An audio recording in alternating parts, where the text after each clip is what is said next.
Y'all look good. Good, good. So I don't, you notice my pulpit broke again? It happens once a year. Need one made out of metal next. So if you've been with us, obviously we're in the middle of a series on stewardship, which everyone gets super excited about. So one of the things that happens almost all the time when you do a series on money is that you'll have some guests come. And so if you're a guest here today, I just want you to know that we have a gift for you, right? Because you came in the middle of a money talk. There is a bag back there with a little gift in there and some welcome to Lakewood United Methodist Church. All right. So in the last 2 weeks, what we've been doing is the first week we kind of talked about how our childhoods or our upbringings affected us in our relationship with money, right? And it's like some of us could have been born with a silver spoon in the mouth, and some of us with a spork, right? That's what we said, right? And then everything in between. And then last week, Pastor Robin talked about looking inside. And looking in and how we're dealing with money emotionally and all those things. And then so today, we're going to talk about looking outward with our finances. So the thing that I love, and I think one of the things that's important to realize about the church is that we are, again, a group of people that have so many different backgrounds, right? This isn't a social club where it's kind of all the same types of people, right? It's not country club people. It's not alley bar people, right? It's everything and everything in between, right? So that's, and the reason is that I think it's, in Isaiah 64 it says this: we have all become like one who is unclean, and all our righteous deeds are like a filthy cloth. And what that means is, like, it doesn't matter what your situation is financially. It doesn't matter what your situation is spiritually either, as far as that passage goes, that at the cross, the ground is level, right? And that we're all in the same place with the same standing because we have what's called the Imago Dei, right? The image of God is put on us, and that's in Genesis 1, verse 27. So God created humans in God's image. In the image of God, God created them, male and female. God created them. So you have the image of God on you. You were created that. Remember we said that Caesar wants what's Caesar's, that the government is stamped on our money, and so we give our money to Caesar or to the government, but you are stamped with the image of God, and God is doing you. And so I have a question. We're going to take a survey. Who's rich? Okay, we got a couple. Okay, good. So I'm very rich. You're supposed to. So this is where you go. How rich are you? Ever done this? How rich? I am. I'm so rich that my cars have their own home in the backyard, right? But I have so much junk that I can't put them in there, right? Right. So that's it. So. Listen, I'm so rich. There you go. You guys are good. You're catching on. We'll be done as soon as you catch on. I'm so rich that I have, and some of you know this because you've been to my house, I have a huge tank in the basement that just keeps water hot at all times, so that at any moment, I can get hot water at all times. In the middle of the night, I just have a tank of hot water. We sleep for 8 hours, and there's just hot water waiting for me. And I'm so rich that I'll sometimes just let fresh water run down the drain until it's exactly the right temperature, right? It's like, so here's the thing. Like, we have 1.6 billion people have inadequate or no housing at all. 1.6 billion people. So if you have indoor plumbing, a refrigerator, consistent electricity, you're already wealthier than 90% of the planet, right?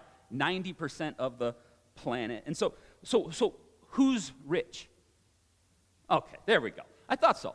I think Brendan got ahead of me, or if you watched last week, you get to do it again. But one of the what this is why don't we feel rich, right? It's like we're clearly rich, but why don't we feel it?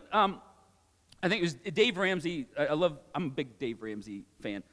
He says, well, we keep buying stuff we don't need with money we don't have to impress people you don't like, right? It's like we just keep doing it. We'll just buy things. We celebrate a $200 a month raise with a $400 a month car payment, right? It's like we got to celebrate with those things. And so, listen, we have loans on phones, right? That's nuts. We used to not even have cell phones, and now we take out a loan on them, right? It's like, so if we're wondering why we don't feel rich, it's because we're maybe doing some things, and let me just be a little harsh here. Before we dive into what Paul says, math doesn't care about your feelings, right? As the kids would say, math be mathing, okay? Right? Math just be mathing, right? And so here's the thing about that. Because our emotions tell us something about money, and that we'll try to, like I have a friend who we would get in this argument all the time when we were a little younger. He insisted that because he was never really taken out to eat as a child, that he had every right, even if he couldn't afford to tip, to go out and eat. And I'm like, no, right? Math, like the waitress doesn't care about your feelings, right? The math doesn't care about those things. But, and again, Dave Ramsey points out that most young adults are trying to live at their parents' standard of living within 5 years of moving out, right? It's like, how long did it take you to get to where you're at? And it's like, but still, as soon as you move out, right, you're like, I want to have all the stuff that that I left at my parents' house. So, we're chasing comfort is why we don't feel rich. We're chasing things. We're financing furniture. I've done it. Cars, vacations. I literally, before Dave Ramsey came into my life, I would wait till my credit card just had enough space on it to go back on vacation, right? It's like just max it out and then just keep paying it off and then max it out again. Like that's how I was living life. And so when we dive into Paul's words to Timothy, this is at the very end. So if you have your Bibles, we're in 1 Timothy. This is the very end of the book, and so this is what Paul is telling this young pastor what to do and how to function. So so he's talking to, I think they're in Corinth. Yeah, so they're in Corinth, and so you can think New York City, think Dubai, right? Think these big, beautiful. There's a lot of luxury. There's extravagance. All these things exist in here, and Paul says this in verse 17. As for those who in the present age are rich, right? Who's he talking to? Us, right? You've got hot water, a garage, and grass, right? You who are, like grass is the one that really just is, we're not going to get into it. We just grow it. We didn't, no, it's fine. First, command them, this is what he says, command them not to be haughty. So, and command's a strong word, isn't it? I mean, Paul's going to Timothy going, hey, this is not like an option, right? What I need you to do, and this is the last thing I'm telling you, Timothy, you need to find the people who are well off, and you need to tell them not to let it make their head swell, right? Not to get all pumped up on what you've done. Tell them not to be haughty. And so this is also, but this isn't just about finance. So Paul, this is a theme that runs throughout Scripture, right? This is something that Paul, who's a Pharisee, would have had the first 5 books of the Bible, or the Hebrew Scriptures, our Bible, Genesis, Exodus, Leviticus, Numbers, Deuteronomy, right? Would have had all of them memorized, which is nuts, okay? To have them all memorized. And so he's often pulling from his Old Testament or his Hebrew Scriptures education. And so there's also this idea in Romans 12 that he continues this idea of not getting thinking too highly of yourself. Romans 12:3, for by the grace given to me, I say to everyone among you, not to think of yourself more highly than you ought to think, but to think with sober judgment. And so Paul is aware of what many of us are aware of, is that when things start to go well, we start to think we're pretty good, right? It's like, I'm doing pretty awesome, and it's because I'm pretty awesome. It's like that's what we start to think. And because the other side is what happens is when things start to go bad, then we're angry at God, right? It's like when it's good, I'm happy with myself. When it's bad, I'm angry at God. And so you can see this play out, and this is a little bit longer passage here in Deuteronomy chapter 8, verse 11 through 19.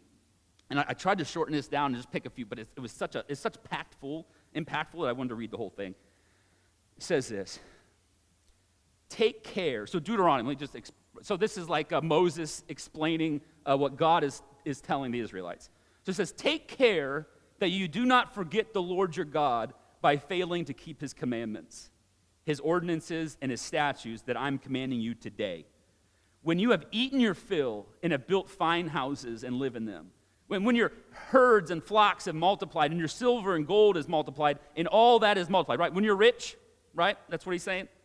Then do not exalt yourself, forgetting the Lord your God, who brought you out of the land of Egypt, out of the house of slavery, who led you through the great and terrible wilderness and arid wasteland with poisonous snakes and scorpions. He made water flow for you from flint rock. He fed you in the wilderness with manna that your ancestors did not know, to humble you and to test you in the end to do you good. Verse 17. Do not say to yourself, my power and my might of my own hand have gotten me this wealth. But remember the Lord your God, for it is he who gives you the power to get wealth, right? So that he may confirm his covenant that he swore to your ancestors, and he is doing so today. If you do forget the Lord your God and follow other gods to serve and worship them, I solemnly warn you today that you will surely perish. And so from the beginning of the Bible to the end, there's this understanding that we tend to forget God when things go well. And so it's part of the reason we gather all the time here, right? It's like, why there's always these things to be remembered, right? With communion is about remembering, right? It's like we're building things into our structures and our cultures to remember these things. And that's what a lot of what was happening in the Old Testament. All right, let's get back to the text. As for those who are in the present age are rich, command them not to be haughty or to set their hopes on the uncertainty of riches, but rather on God, who richly provides us with everything for our enjoyment. So, how many of you know that riches are uncertain? A little bit, right? We've been through, I think we talked about 2008. You could go, all these different, you've seen the stock market go up and down. Like gas prices will just go from like $5 to $2, and it's the same gas, right, in the ground. Right, there's what was the other one? Inflation. I mean, literally, if you had $100 in the bank now that you had 2 years ago, it's worth less. It's worth less than it was, and you didn't do anything with it, right? Because wealth is fleeting. And so Paul is also echoing Solomon here, right? When he looks back at Proverbs. Proverbs 18 says, the name of the Lord is a strong tower. The righteous run into it and are safe. The wealth of the rich is their strong city. In their imagination, it's like a high wall. Before destruction, one's heart is haughty, but humility goes before honor. And so I think this is why the rich get a tough go in the New Testament, right? They really do, right? I mean, you're familiar with the story of the rich young ruler. So the rich young ruler comes to Jesus and his disciples, and he goes, Jesus, what do I got to do to inherit eternal life? And Jesus is just like, Jesus knows what's happening, right? Jesus always knows what's happening. But he goes, well, just obey the law. And the guy goes, easy. Been nailing that since day one, right? I'm good. And then what does Jesus say? We can pick it up here. It's in Mark 10. He said, teacher, this is what he says. Teacher, I have kept all these since my youth, all the commands. I've been keeping them since my youth. And Jesus, looking at him, loved him and said, you lack one thing. Go, sell what you own and give the money to the poor, and you will have treasure in heaven. Then come follow me. And when he heard this, he was shocked and went away grieving, for he had many possessions. So it wasn't that he lacked poverty, right? Because the goal is not to be poor. Right? I'm reminded of John Wesley's kind of famous saying on money. It was, earn all you can, save all you can, give all you can. Right? It's like this idea that we are, again, blessed to be a blessing. And so in verse 18 it says, they are to do good, to be rich in good works. And so what we have here are the characteristics of a rich Christian. This is what a rich Christian should look like. And have you noticed that none of this has said anything about giving money to the church? Like, that's not what this passage is about, right? This passage is about what you ought to be doing in your life and in your community, with your family, right? He's saying this is what Christians are supposed to look like. Not necessarily giving it all to the church, but that you're going out, and so when people in the community see you, they go, this guy he doesn't live on every dollar he has, and he just has something to give people, right? It's like that's weird. Like, why do you live like that? Right? And it's like, oh, that's what we're called to do, right? To be rich in good works and to do good, right? This is how we are to live our day. And so the question is, what are you doing? What good are you doing with your riches? Because some of us could maybe just go down to the laundromat and maybe help someone with their laundry. Like, we've done that here before, right? But some of us could probably go to Habitat for Humanity and put a big chunk down on a house for a single mom, right? Like, there's in everything in between that, right? That, like, we're called to be doing these things. I know, like, me and my wife were just talking about, she really loves helping kids who lost parents or during Christmas time, right? And so that's something that she loves doing, right? So it has nothing to do with the church, right? But it does, because she is the church, right? It's like, so we have all these things that we're called to do and to be and to take. And so that's what, when you get to Abraham in Genesis 12, where he says, I will make you a great nation, and I will bless you and make your name great so that you will be a blessing, right? That's the call on all of us, that we're blessed so that we would be a blessing, right? And so anytime you feel blessed or you get a blessing, your first thought should be, who is this really for, right? Who can I forward this on to, right? Because I'm called to be a blessing. And then in verse 18 it says they're to do good, right? To be rich in good works, generous, and ready to share. Ready to share. So I'm going to use a cuss word here, so just hold on. You should have a budget. Right? I know we're not supposed to say that. I know that word irritates people. But and you have a budget. You just might not have it written down, right? You're just kind of in your head. You're like, I'm pretty sure there's enough money for that. Like, that's not a great way to budget. But we also understand when we're in our budget. So we talked about this a couple weeks ago when we were talking about gleaning. You remember talking about gleaning? So there's an Old Testament. I'm not going to go too deep into it, but there's an Old Testament idea of gleaning, right? And so what would happen is you wouldn't pick all of the produce along the pathway through the city or through the town or whatever, so that the poor would be able to walk and could have something to eat, right? You weren't put in a basket or anything, but you could take enough that you could hold in your hands and you could get your belly full.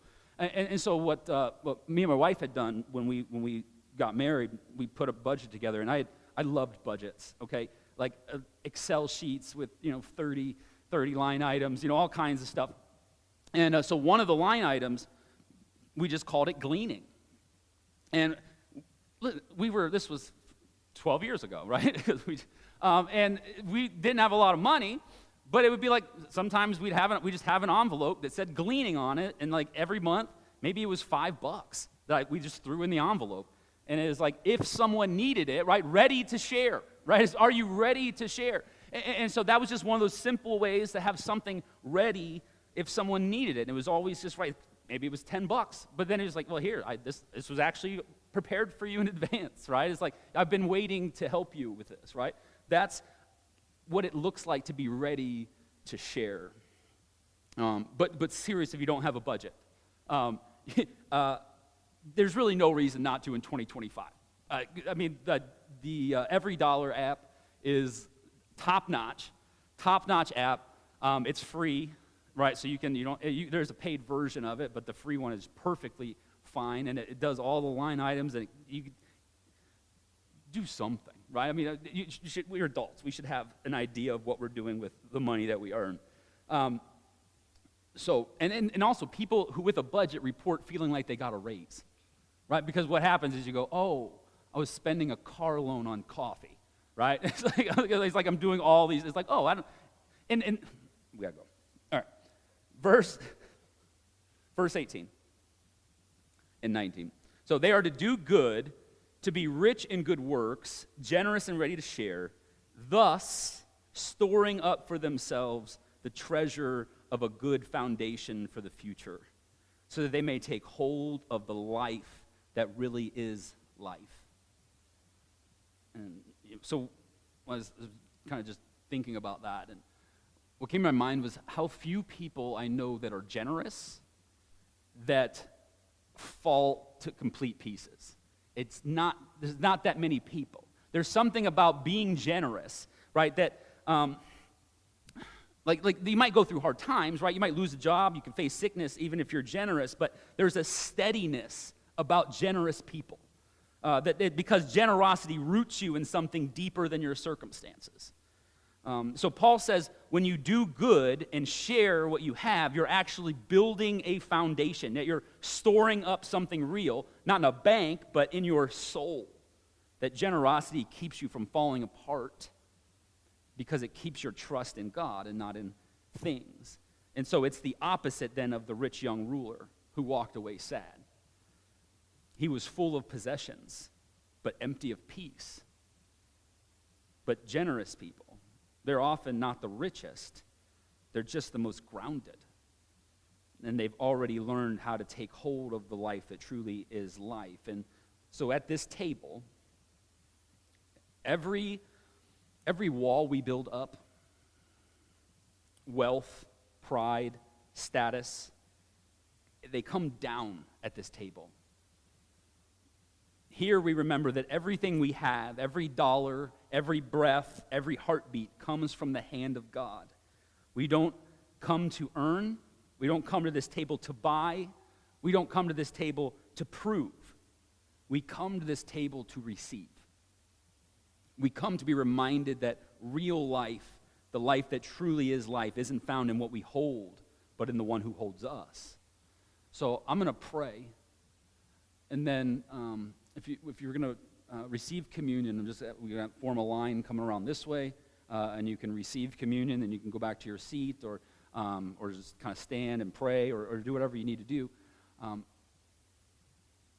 But this is the moment where we just remember what Christ did, because we are forgetful people. We do forget the grace that's been leveled on us, right? That has just been given over to us that we didn't deserve, right? And so that's what that's what my worship comes from, when I realize how much I have that I don't deserve. And it's because of God. So would you pray with me? God, I thank you so much that you care about me, that you love me, that you created a world and you died for me.